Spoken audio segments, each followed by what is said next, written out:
Romo mar jod bura mag counties nobedo kod chochni bang' riembo jatend migawo mar tuke Salim Mvurya manochopo loso elo jatend piny Kenya William Ruto. MCAs nobedo gele kendo rocha rita gino manomiyo Mvurya oresi kod apisa mag arita kwe. MCAs dwaro mondo mi oket e katiba aguch omenda mar dongruok mar ward motesene Ward Development Fund rangi wach mar osachgi magiyuak ne nitiere piny e kind mamoko. Watanyambaga ne nitiere romono.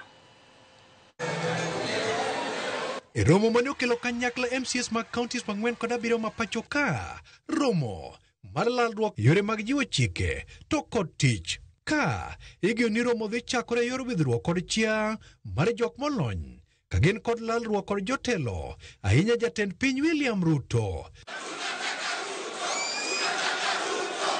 Kata kamano, bang' fwenyo ne jatend piny William Ruto, kata twang' lawe ne poko ne machiegni, to kata muche, bende poko ng'we machiegni, MCAs go ne koro lwar kod ng'ata mane temo hoyogi.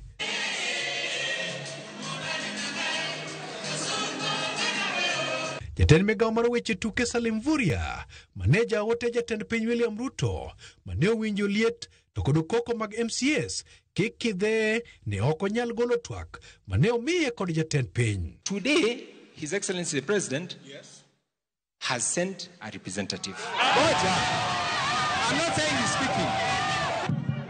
SG. Tukubali. Chege. Mpaka akuje mwenyewe. Seneta Mogwel Veronica Maina mane otemo gudo wi MCAs kokweyogi ni jatend piny oseyudo ote margi mane ochwal yor sime kendo nyalo chiwo duoko kata kamano wechego ne olwarie Luanda kendo yudhe oke podium kauka malal kod jwand funlo. Najua wacha niongee. He's coming. President. We cannot do. Akuje mwenyewe.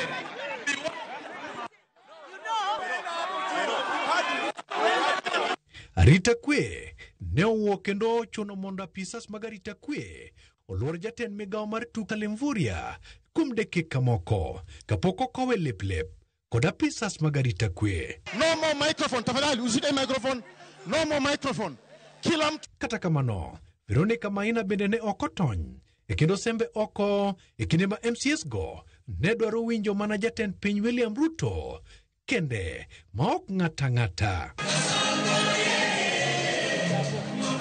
MCAs go konegi dwaro twak kod jatend piny ni mar jok malose logi gajore kendo ne kod dondi mathoth to kod ich lach. President kutembea tu na sisi tuje tumkaribishe kwa makofi. Lakini kama president akuji, hii summit imeisha. Alitakikana kuja wakati wa michezo ya MCAs. Sasa analeta mchezo kwa kazi. Yeye ni wa sport. It is sport. So we do not want alete mchezo kwa kazi serious ya devolution.